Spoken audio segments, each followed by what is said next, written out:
Adelaide at 5:30.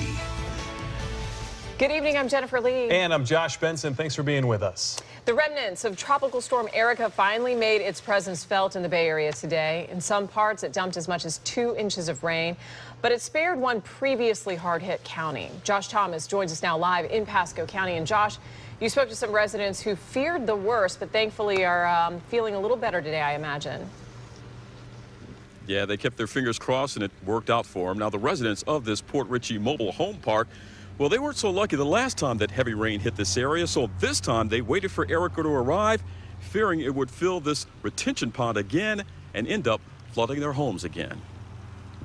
The people who live in the Suncoast Gateway Mobile Home Park in Port Richey know what it's like to be flooded out of their homes. It was a mess, and I cried.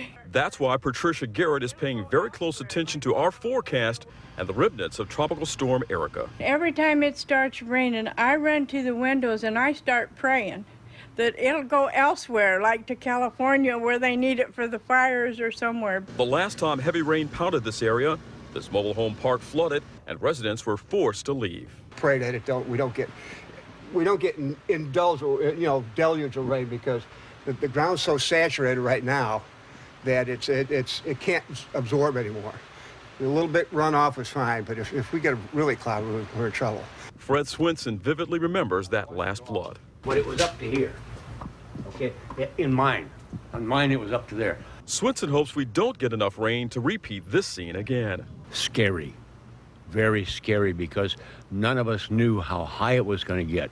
When they came and evacuated this park, we were walking through waist-high water. The Port Richey resident wants to see the county take steps to prevent this from happening again. That they need to start doing something to improve the stormwater management system. They're charging monthly fees for it. It's pretty husky monthly fees, and they need to improve the stormwater management system.